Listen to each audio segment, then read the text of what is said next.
Good morning. Good morning. Welcome to the Coffee and Sports Morning Show, powered to you by Wire to Wire Network. Ladies and gentlemen, sports lovers and supporters. I'm your mediator, your motivator, and your instigator. I'm Carmike.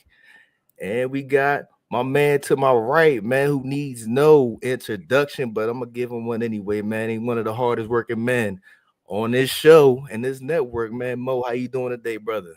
I'm doing good, blessed on a Tuesday, getting ready to chop it up with you and Will the Thrill. So I'm ready to go. And in my left corner, man, it's a pleasure to have this guy up here with us, man. He need no introduction either, but I'm glad he's on the morning show, man. He is an incredible guy, incredible energy, man. He brings his knowledge to the of the games and all that. Will, how you doing today, brother? How you guys doing today? It's an honor to be here. Thank y'all for having me. All right, so exciting time in sports, fellas. Exciting times, man. NBA playing starts tonight.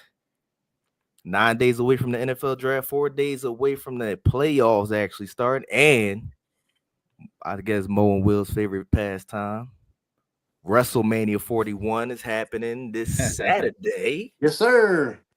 So, but we're gonna start off with the play-in, man. The play-in Hawks versus the Magic. Mo, how you feel about this game tonight? I think it's going to be an entertaining game. I think if you look at the teams on paper, you would think the Magic would win because of what they have with those two booking forwards with Wagner and obviously Paolo. But I think this will come down to, can the Magic slow down Trae Young? And I'm not even talking about his scoring. I'm talking about his ability to get into the teeth of the defense and then kick it out and set other guys up in scoring positions. I would also say a player that gets slept on that we don't talk about enough when we talk about young players is the young man from Spain on the Hawks. I think it's Zachary Richier. Ricochet. The kid can score. The kid can out and out score. And we don't talk about him. Well, I mean, can he score on the level of Wagner and Paolo? No, but I don't think he has to. If you look at the rest of the Magic's starting five, they don't have a lot of scores. One of their weaknesses is they don't have a lot of shooting. They usually beat you by grinding games out with their defense, and that worked for them last year. But this year, offensively, even with Paolo and Wagner, they've been a little bit erratic. I would favor them to win the series, but I still think ultimately it comes down to, can they control Trae Young? Because even if you say they have more balanced up front, if Trae Young is the best player in this series, Atlanta will win the series.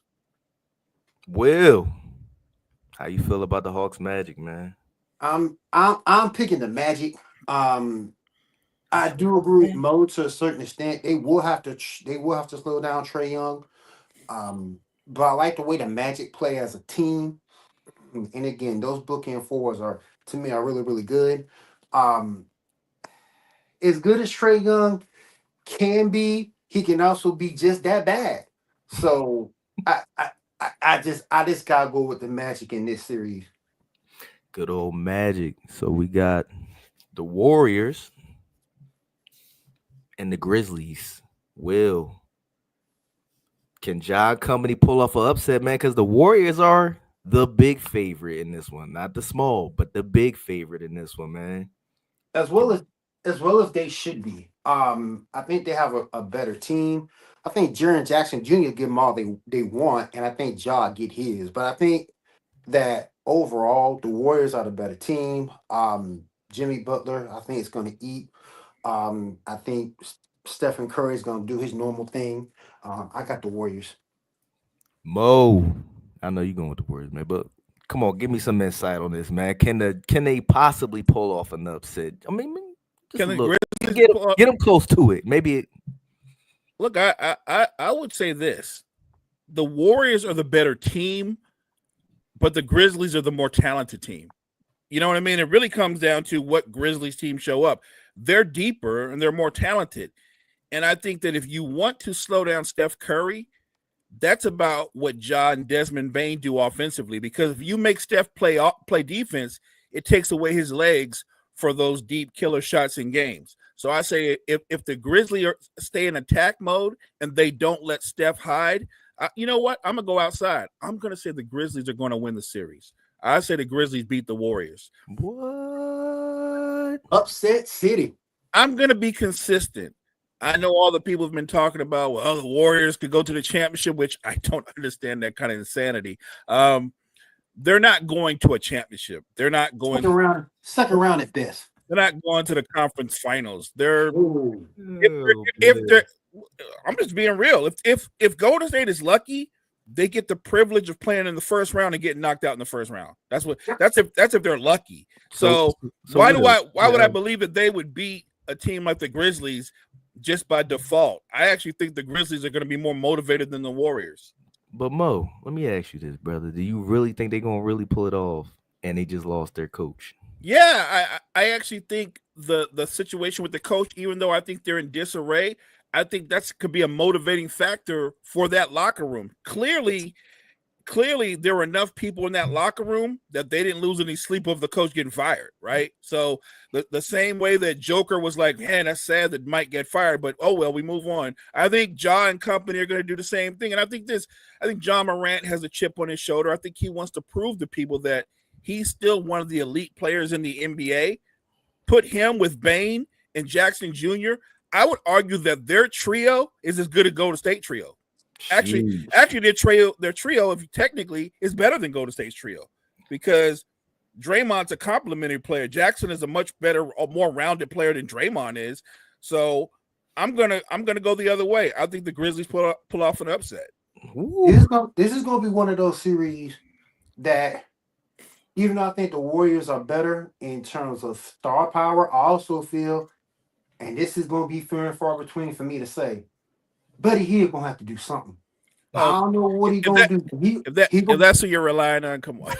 He's going to have to do something. He's going to have to do something off that bench to give. He's going to have to do something off that bench. And I know it's few and far between, but he's going to have to do something to spell those guys.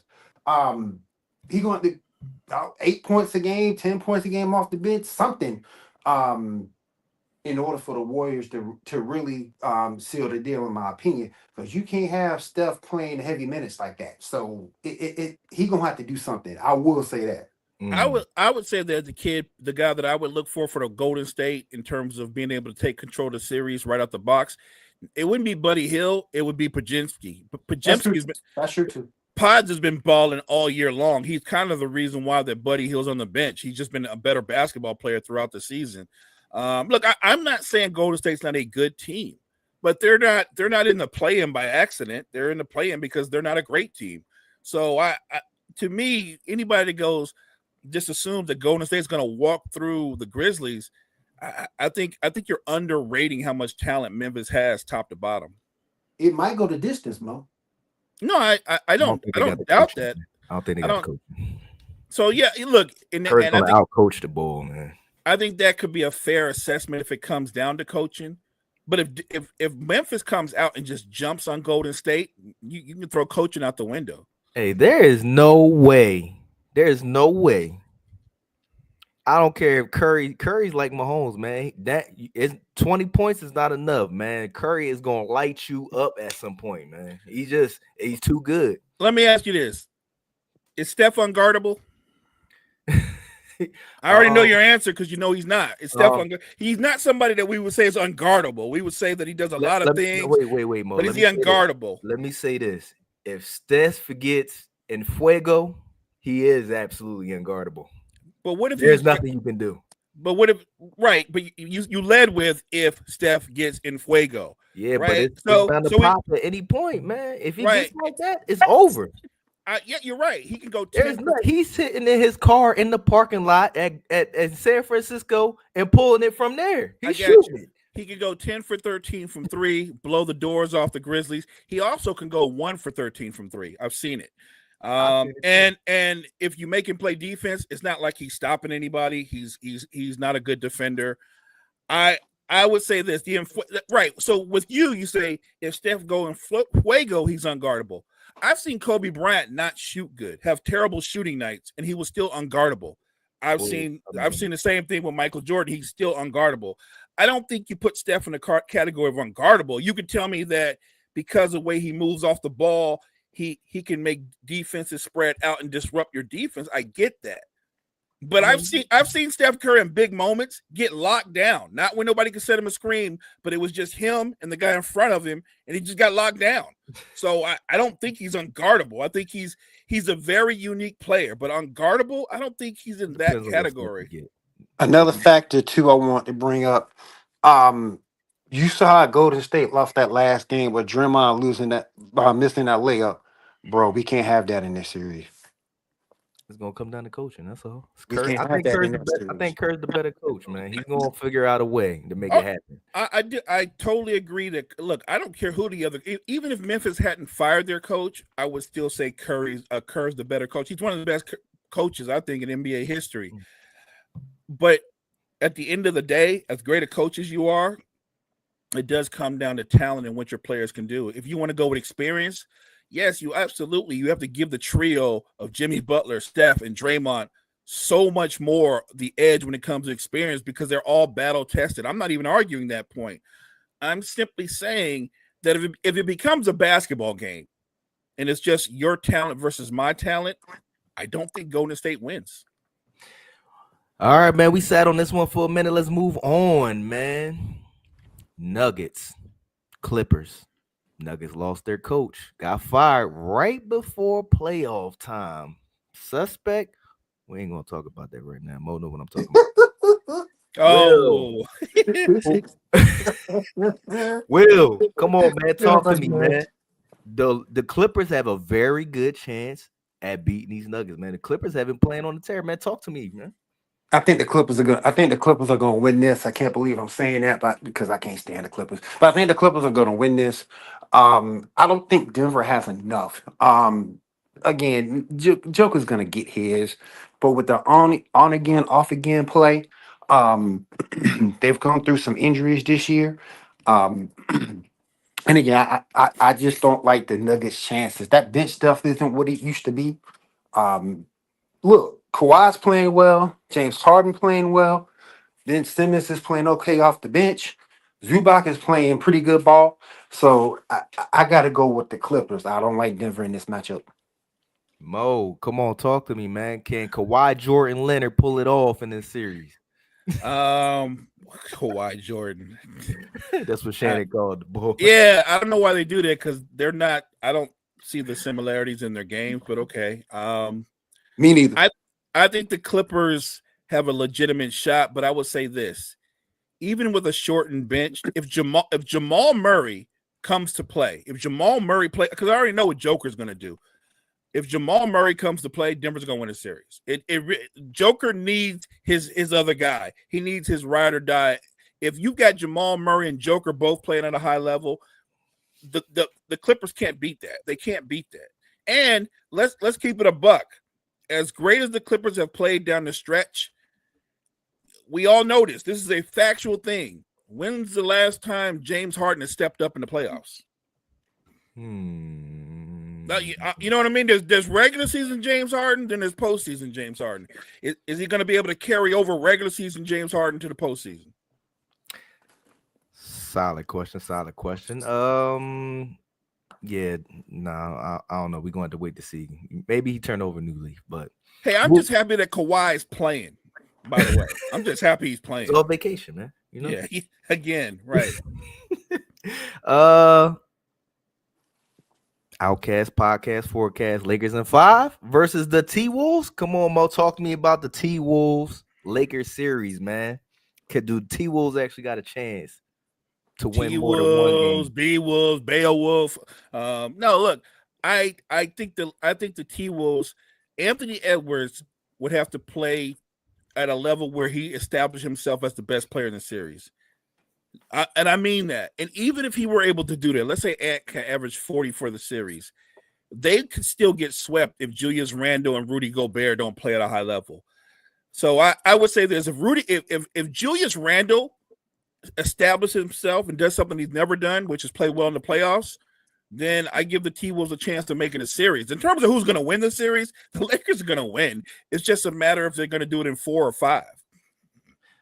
Will, How you feel about the Lakers Wolves, man? Can the Wolves pull it off, man?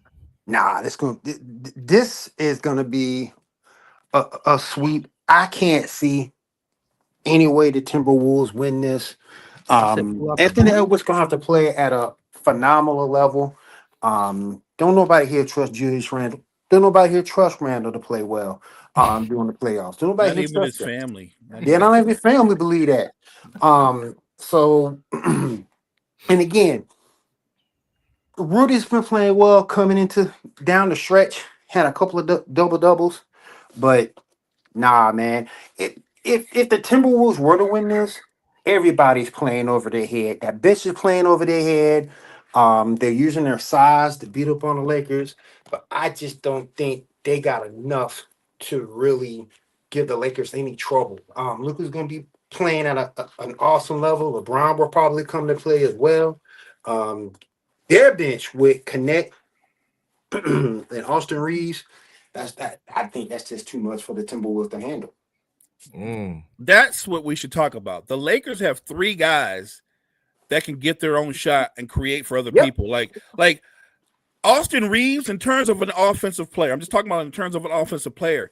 He's better than Minnesota's second option. That would be Julius Randle. So if your third guy is better than the other team's second guy, that's not good. Man, what is the disrespect for Julius Randle, man? What is the disrespect for this guy like that? When was the last time he showed up for any playoff series? Don't be showing this man ultimate disrespect. Like, hold on. What's the beef with Julius, man? People always say that. Look, remember, Julius Randle used to be a Laker.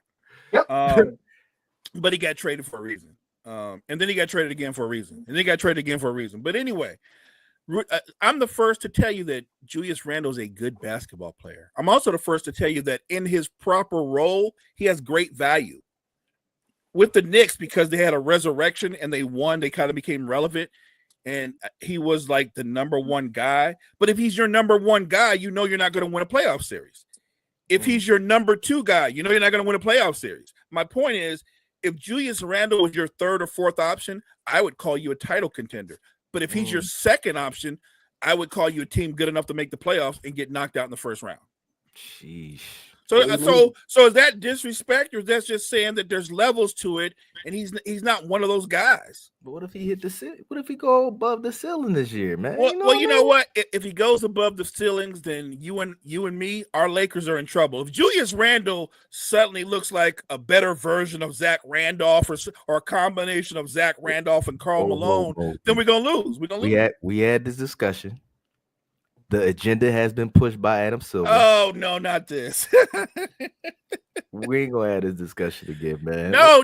You know what? Just real quick, because Will wasn't here. Please lay out your theory. Just I heard it. Hey, it's weird. It's weird to me. Come on. I mean, come on. Talk to me about it, Will, man. Will, what's your opinion? To you, the Grizzlies, who was actually doing very well and fired their coach right before playoffs. Nuggets, who is a potential Joker had in Mike Malone, they always been giving LeBron problems in the playoffs. Fire Mike Malone right before playoffs. They didn't get a boy a chance to coach in the playoffs. I mean, granted, they probably didn't want to pay the bull, but come on, bro. Right before the playoffs, when you know it ain't really much to beat in the West, really, besides OKC, who's still young and learning. They need a veteran presence. And you got to deal with the Lakers, which is LeBron. He got too much playoff experience to going to the finals, but you fire your head coach who has been winning for you right before the playoffs. And it's too weird, man. Like, it's like a setup to let LeBron get the easy route to the finals. To win a championship with his son Bronny, the 15th man on the bench, but still plays for the G League. Come on, man. Listen.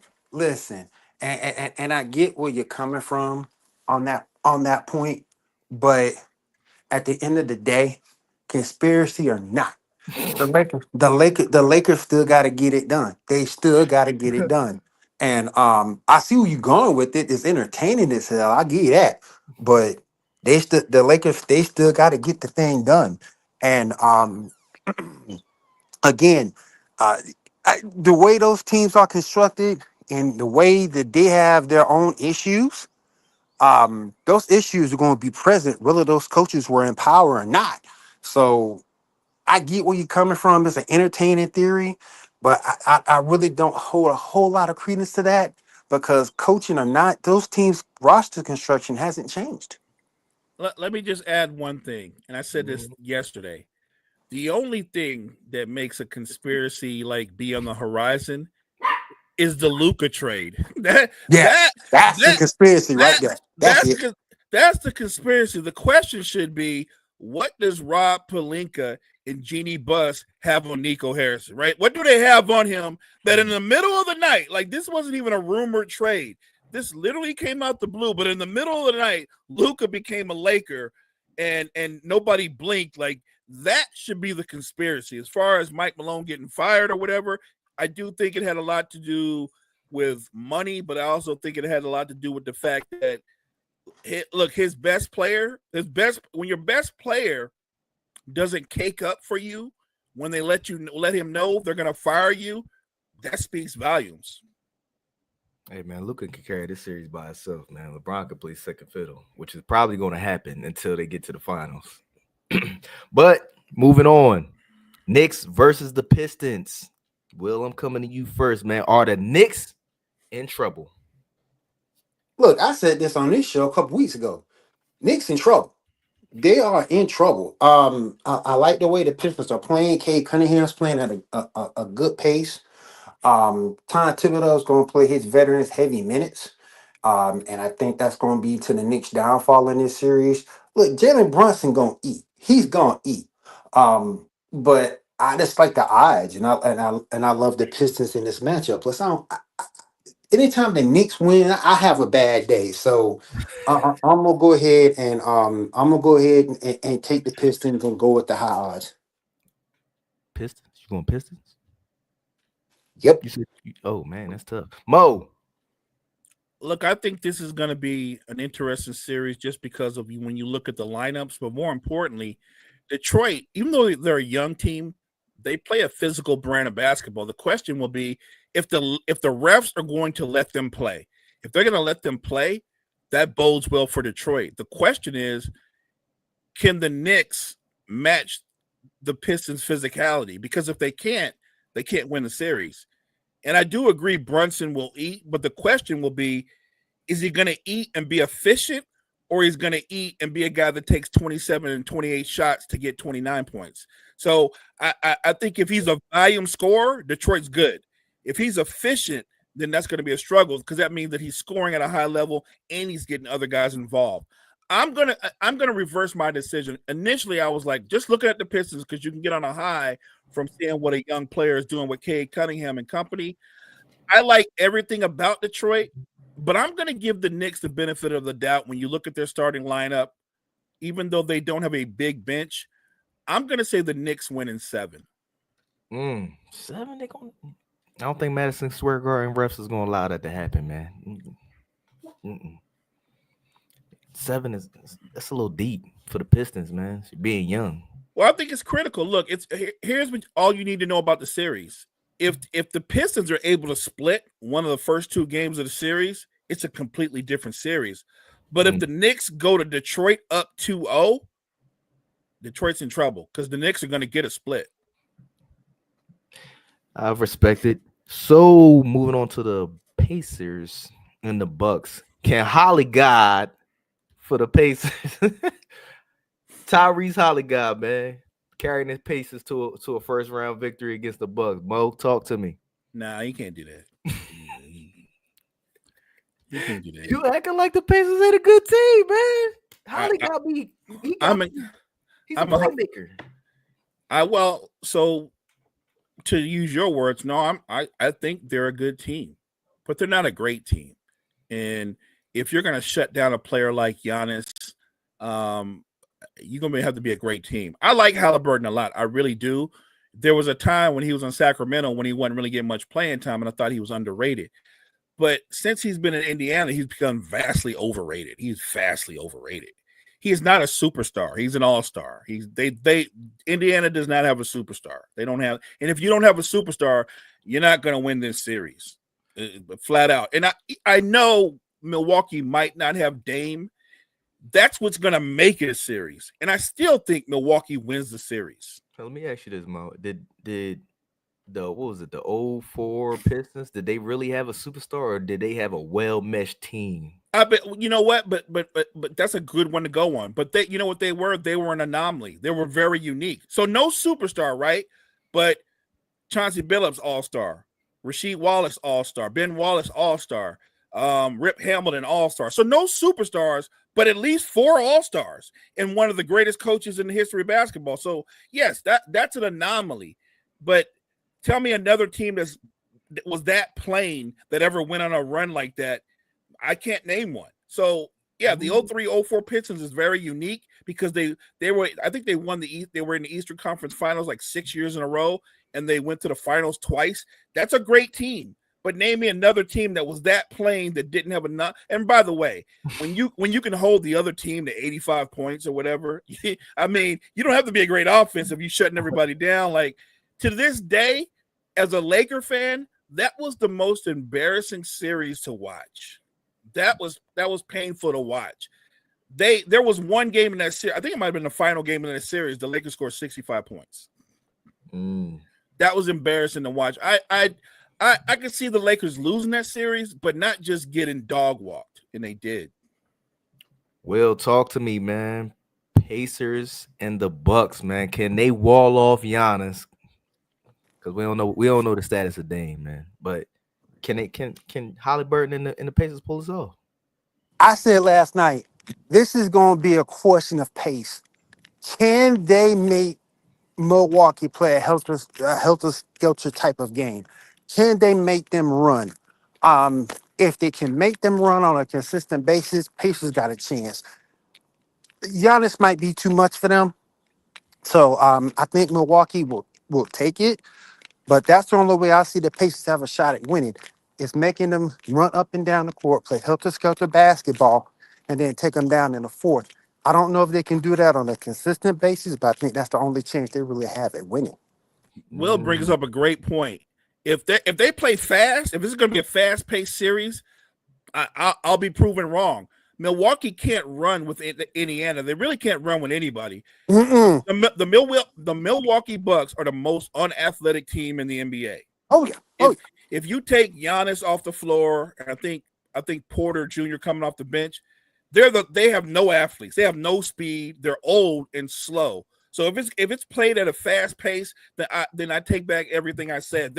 Indiana will win that series. If you're going to play helter-skelter and play at a fast pace, Milwaukee can't do that. This is all, you're right. Will makes up the best point about this series. If this is going to be about control, if the Bucks can't walk it up, if they can't make it a grinded up series, they're going to lose. And not in 7 games. They'll lose in 5 games. All right, yo, let's switch gears a little bit. I want to talk about something that's very controversial, man. NIL deals are starting to cause a problem, man. Nico, the quarterback for the Tennessee Volunteers, man, wanted more money. Tennessee was like, nah, we good. Go ahead, enter the transfer portal, as he so did, went to the transfer portal because Carson Beck went and got $4 million. So he decided he wants $4 million. You know what I mean? Mo, how you feel about the NIL deals causing problems right now? And Nico is the guy that's starting it and trending it off, man. And this, just to add, this is the reason why a lot of the OG coaches decided to retire. Talk to me about it. And I completely understand why guys like Saban and others walked away. That makes sense to me. What's crazy is that because of NIL, these young stars or whatever, they have the negotiating power of professional players, right? And they're amateur athletes. That's kind of insane, right? Back in the day, it was the coach comes into the living room with you and your parents and goes, this is what we can do for your son playing at Alabama. And then you throw down all the championships, and that made the player go, oh my God, it's Alabama. They want me. Now it's, this is what you can do for your son. And then the player goes, and how much money am I getting? And what kind of endorsements are I getting? Like, that's where we're at now. What Nico did, look, I can't say it's shiesty because he didn't do anything illegal, right? Like, he literally said, I'm stepping back and I'm going to go somewhere where they value me more. I guess that can be a problem if all of a sudden it's rampant. Whoa, Mo, then we'll he see. agreed to a deal. He said, "Hey, I'll be here for this amount of money." But now that Carson Beck left, now he want to be sitting out practices and I want to go get money. I want some more money. You think that's fair? Well, it's not like he's a student athlete. It's not like he's got an NFL contract, right? Like he didn't break a contract. They had a deal about NIL, but I look, unless they can show me a legal document where say, well, he broke our contract, so he can't leave. He gotta show you come on, man. Where is the loyalty, man? You said to come here, you wanted to play ball. We gave you $2 million, and now you upset because somebody left and got more, and you want more now. What we doing here? Well, let's flip it around from the player's perspective. There are a lot of top blue chip athletes that go to schools and they get recruited there. And when they get there, the coach goes, oh, by the way, we brought this other guy in and we actually think he's better than you. So you might sit for a couple of years. You didn't tell me you was going to do that, because if you told me I was going to sit, I wouldn't have went there. Hey, so, you shouldn't have played trash, man. Hey, well, I'm just making a point. Got his butt sacked because he smoked it in the championship game, and Tua came and lit it up. Facts. Look, all I'm saying is that look at Nico too. Let's be clear on something. I'm just being real. Do we think he's going to have a prolific professional career? I'm going to say no. So this might be his moment to make the most money he's ever going to make. I'm just being real. I mean, you can go to the NFL and get him a few dollars. Hey, it's a lot of people stealing money out here in the NFL, man. Let's keep it a bean. You got people who sit on the bench for 20 plus years. You never heard their name, but they still making a check. Ryan Fitzpatrick made a bag, but he always showed up when it was contract time, which is weird. I was finna say Fitzmagic. I get it. Fitzmagic was never what we would call consistent, but he did have enough great games to where if you were another team, you're like, yo, we'll take him. We'll take him off your hands because at worst, maybe he's not a great starter, but he's a hell of a backup, and that's valuable at the next level. Look, I understand what you're saying, and I do agree this could become a problem. But I'm going to step back and wait to see if it becomes rampant amongst players in general, or if this is more of a one-off situation. Will Joe Flacco fits in that spot too, Hey, Will, we talking about Nico, the Tennessee quarterback, man. He sat out from practice or whatever, and hoping to get $2 more million than what he got right now. And Tennessee said, nah, we good. Go see what you can get, brother. And he go on the transfer portal. How you feel about that, man? We was talking about how the NIL started to be, and Nico is starting it the way he's acting. First of all, it's good to see Tennessee stand up in this particular situation. I like the fact that they did that. Again, $4 million. That's a hard pill to swallow, man. I mean, go back and that was Brock Purdy's contract last season, wasn't it, Mo? Yeah. I mean, my gosh, man. Brock about to get 50, but go ahead. He about to get his bag. He about to get his bag, but not with the Niners. But yeah, go ahead. Yeah, I agree. He shouldn't. But man, it's crazy to me. $2 million ain't nothing to sneeze at. I really don't think this is him per se. I really think it's his hankers on and his family that's causing this to be a situation. You gotta watch out, particularly his dad is heavily involved. If he's been, you gotta watch out who you hang around and make sure they got your best interests at heart. Now Tennessee don't want nothing to do with you, and that's gonna look kind of bad coming into the transfer portal, especially when you've already said, "Hey, listen, I want $4 million." Him $4 million? Ain't no school gonna give him that on the NIL. You never know. It's like 300 plus college football teams out there. Somebody want a quarterback that could do something. You know what I mean? But he has a good point, man. Yeah, their coach been pumping out some quarterback talent, man. So I just like the fact that Tennessee stood up for themselves in this particular situation because a lot of times these schools will buckle toward the player. So it's good to see that Tennessee did stand up for themselves in this particular situation. And you gotta watch out who your hangers are. They gotta you gotta make sure that they have your best interest in heart. And I don't think none of those guys looked at this situation for what it truly was. all right, moving on. We got Shador Sanders, Travis Hunter. Didn't get drafted yet. Draft is in 9 days. And Colorado has already got their jerseys being retired in Colorado, man. Mo, do you think this is what they should be doing so early in their career, man? I think, a few people had to play a few seasons in the NFL before they got the jersey retired in college. But how you feel about this, man? Look, if Colorado deems them worthy of having their numbers retired, I find it interesting. Usually you have numbers of players retired when you've had substantial success. They had some limited success. It's not like they won a major bowl, a national championship. I guess you could make the case for Travis Hunter because he won a Heisman Trophy, right? He did, but so you can make a case for him. I don't know why you would retire Shador's number unless you're just trying to make Dion happy, but he don't. To me, if Shador Sanders gets his number retired, I'm trying to figure out, has Colorado football been that bad that they've never had great players before him? If it's been that bad, then I guess you should retire his number. But other than that, I don't look. If they deem it, then that's on them. But I feel like that's a move more to make Dion happy because I don't look at Shador Sanders' time in college football where I'm like, Shador Sanders was one of the all-time greats in college football. Let me give you something, Mo. Let me give you something, man. 651 completions, 907 attempts, 7,364 passing yards, 64 touchdowns, 13 picks, 71% pass completion, which is very solid for a QB in college. But he was sacked 94 times.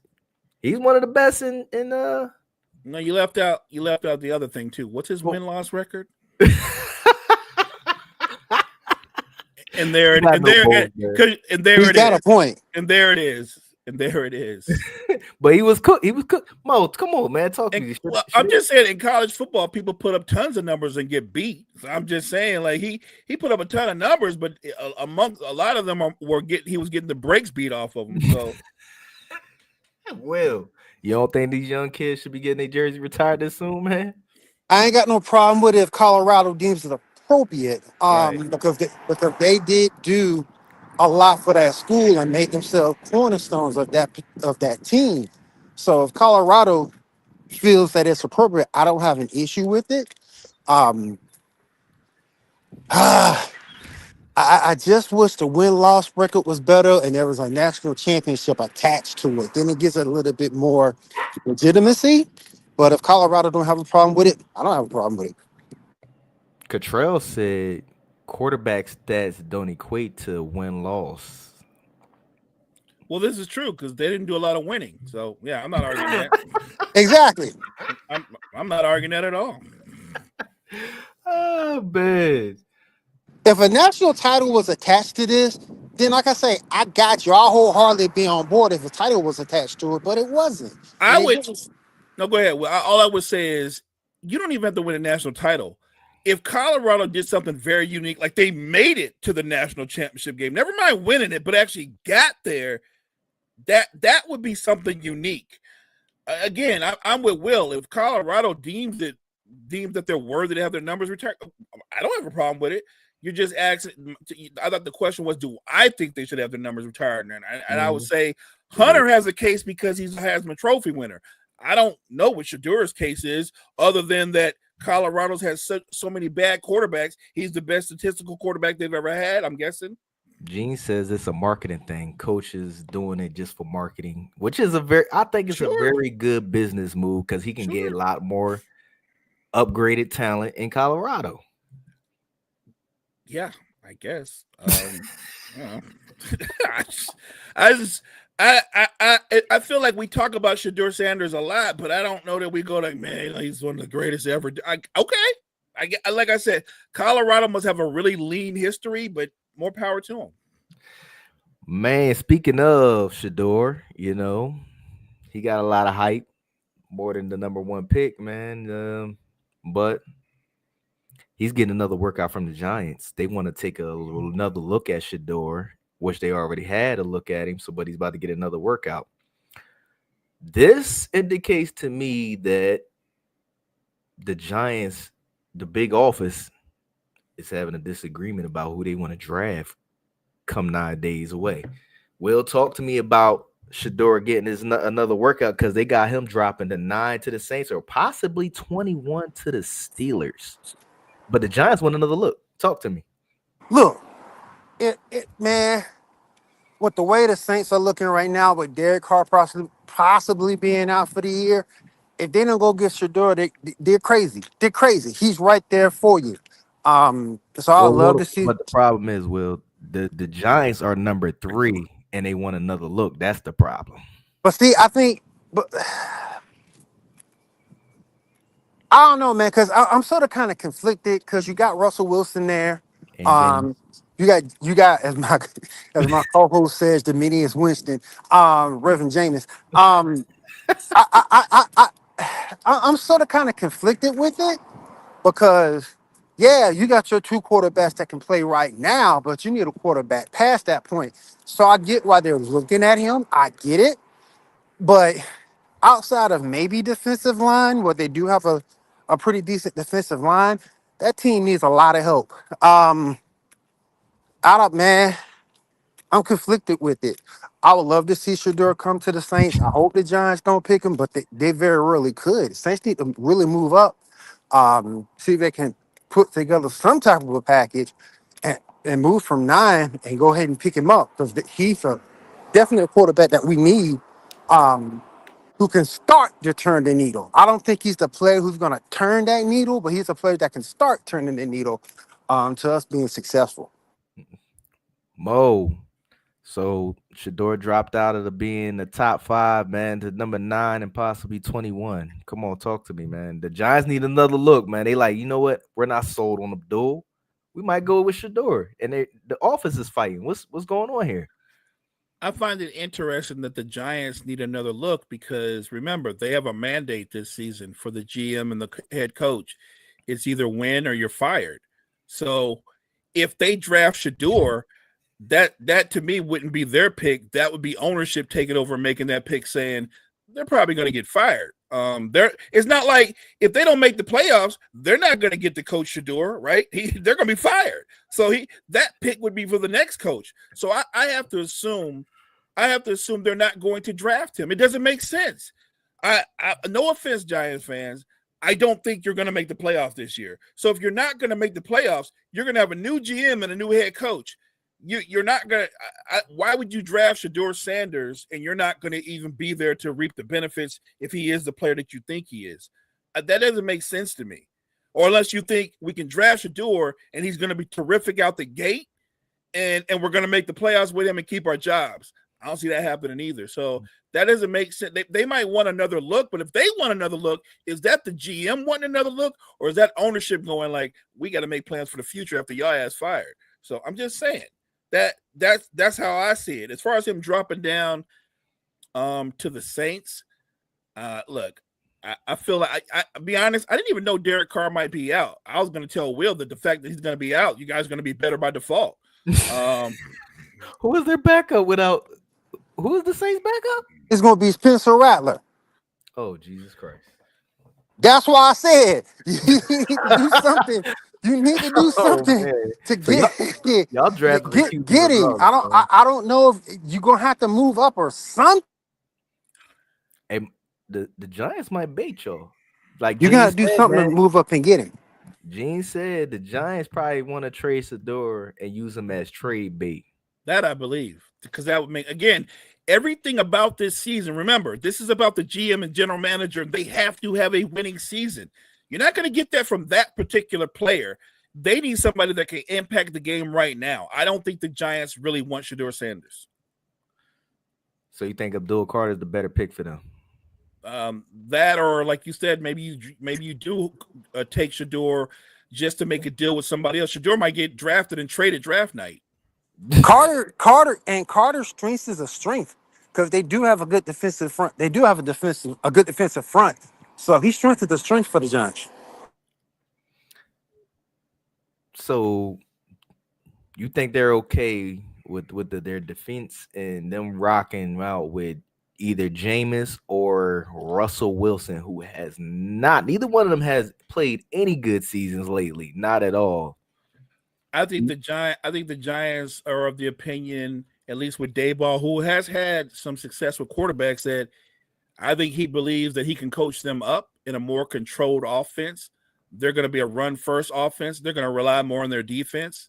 And if that's the case, Russ is going to be the starter because Jameis can be prolific. He can also be prolific for the other team. So I think Russ starts, and I think they play a run-first offense and it's ball control. I just don't see why they would. Look, if I'm Daboll and I'm the GM, if I'm drafting Shedeur, I might as well already have my house up for sale. Moving on, man. We got a little bit time left, and I promised my boy Will I would do it for him, man.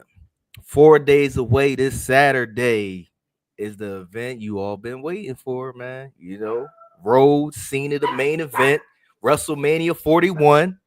Will, talk to me what you looking forward to. Night 1, night 2. WrestleMania is right here. I'm looking for Cena to go ahead and break the record. I think this is the reason why you turned him heel in the first place. And plus, you don't want to make Cody look bad either. So I think that with Cody dropping the title to Cena, look, he's over regardless. But I think it makes him it still makes him viable to drop the title to Cena. And I'm looking for Cena to break the record. I'm really liking Cena a lot at this point. And his heel run has been pretty good. So I'm looking for Cena to break that record at Mania.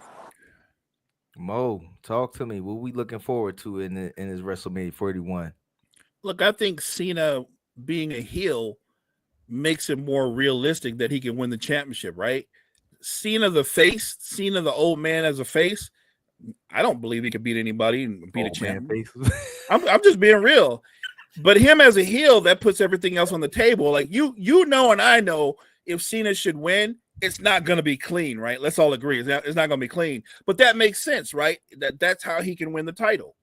I'm looking forward to that match, but more than anything, I'm looking forward to the triple threat match between Reigns, Rollins, and CM Punk. So who you got? I see they had a little drama between Roman and Paul before this too, man. I see that little drama, man. Who you got taking this triple threat match? I got Seth Rollins taking the triple threat match because I think Paul Heyman is going to kick in Roman and CM Punk's back. Will, who you got in this triple threat, man? I grew up Mo. I got Seth. CM Punk needs it more, but I got Seth in this one. I think the Heyman factor is going to come into play with both Roman and CM Punk. So I got Seth Rollins, even though CM Punk to me needs it more. It'll be a WrestleMania with him and a feel-good story, so to speak. But yeah, I like Seth Rollins. I agree with Mike. Seth Rollins. I don't know, man. I think they might pull a little twist, man. Let's see CM Punk take it for one time, man. That's it. But here's my question. Well, then I got another question. With his injury history, do you guys think that the front office would trust Punk with a title reign? It'll be non-expected to happen, but it probably would. CM Punk was a favorite, a big favorite at one point for everybody. It was a CM Punk era. He was taking over. They might be trying to bring it back, man. I don't know. Mo, what you think, man? I think that because of his previous relationship with the company, I think they're hesitant about putting him over and being the champion. And look, with the way he handles things, I would be hesitant too to make this guy like the face of my federation, and he turns around and does another. Well, I've won their belt, now I'm leaving again, or whatever, and he disrespects them because he's done it before. So I don't know if he ever gets over where he becomes the heavyweight champion. I mean, he did do it before, but they didn't have the big Netflix deal at this point. They got a huge deal with Netflix, right? But that's all the more reason to be hesitant to put him over as the guy. Like, exactly. Right? You know what I mean? That's even more reason not to put him over. At least with Reigns and Rollins, they've been there for a minute. And nobody's been more of a company guy outside of John Cena than Seth Rollins has. I think this is Seth Rollins' time. I think he wins. He wins as a heel, and I think he eventually will be heavyweight champion as a heel. Any other matches y'all looking forward to, Will? I'm sort of kind of interested in seeing the women with Io Sky, Rhea Ripley, and Bianca Belair. I'm kind of interested in seeing that too. Look, everybody's sleeping on Io. I think that's a mistake. As good as look, Rhea hasn't been the same since her split with Dom, and you can sort of kind of make the case that Bianca, once this thing with Jade passed over, has gotten a little bit stale. So I think it's wrong to sleep on Io. I think Io takes that and retains. Girl, Rena has been getting a lot of buzz lately, man. It been TikTok and it been trending on Twitter, man. I don't know. It looked like they leaning a little towards Rena. I don't think Io keeps the belt because I think one of the other two are going to straight turn heel, and it's not clear to me. It's not. I mean, they're trying to make it look like it's Rhea, and that's too obvious. I think Bianca wants it bad enough that she will turn heel. One of them is going to turn heel, and I'm leaning towards Bianca, and I think she walks out with the belt. I don't know. My only thing with Bianca though, if you go back and maybe it might be different if she does turn heel, but if you go back and look at her title reigns from beforehand, you can sort of kind of hear a pin drop a little bit. So I don't know if they would do that again. And like I say, with her, there's outside of Rhea, what more would you do with her? And that's why I think the heel. Well, you can do it at the heel. You can do it down with her because remember the Jade Cargill situation. That's not completely resolved. What if we find out Bianca was in on that beatdown? Yeah, that's true too. But that's the only way that you really could turn it, and that's what everybody would want to see. But once that part was over, and that could be a short storyline. That's nothing that you were guaranteed to drag out. What more would you do with her? As far as an opponent would go, and what other storyline would you do with her? But Becky Lynch has already said you ain't coming back. She ain't coming back no time soon. Everybody's sick of Charlotte. So I don't know, man. I just think people are sleeping on Io for no good reason. I like Io, and if we just went on like in-ring talent, she's the most talented of the three. But remember, a key component to being a champion or being one of the bigger stars, you got to be gifted on the mic. And look, for obvious, and I think that's what kind of holds her back. Like, there's no doubt about what she can do, but Rhea, in her own way, can get on the mic. Bianca, in her own way, can get on the mic. Io can't do that. I think. I would love it if they throw me a curveball and Io wins and retains the belt. That would be awesome. I just don't see that happening. You bring up a good point. Because that's the one thing that helps Shinsuke Nakamura back. So we'll see. So Cottrell wants to know, Gunther and Uso, Mo, World Heavyweight Championship. Who's taking the belt? Everything points to Jey Uso winning. And I think Jey does win, but I don't think Jey has a long run as champion. I think he gets his WrestleMania moment. That's all you think this is a moment for Uso? That's all? No, I'm a big Jey Uso fan, but I mean, if you look at the men's roster in the WWE, especially the top, I'm talking about the top tier guys. There's like 5 guys that are like on a level above him. I don't know that him winning the title will elevate him to the same level as Reigns, Rollins, Punk. I'm not even sure he's ahead of Drew McIntyre and guys like that. Will, talk to me, man. Uso Gunther. Who taking this belt, man? I think Uso wins to finish the feel good storyline for him. But I agree with Mo. It ain't a long story. It's not gonna be a long reign. It's gonna be something that he wins 6-7 months down the line. I think he drops it. Seth Rollins is gonna take his belt. Oh yeah. Oh man. One more thing before we get up out of here, man. Julio retires, man. Big respect to Julio. Patrick Peterson has also retired. Big respect to him. But Pat P says he didn't really have to retire, man. You know, he just didn't want to play no more. But if he wanted to, he can still get down.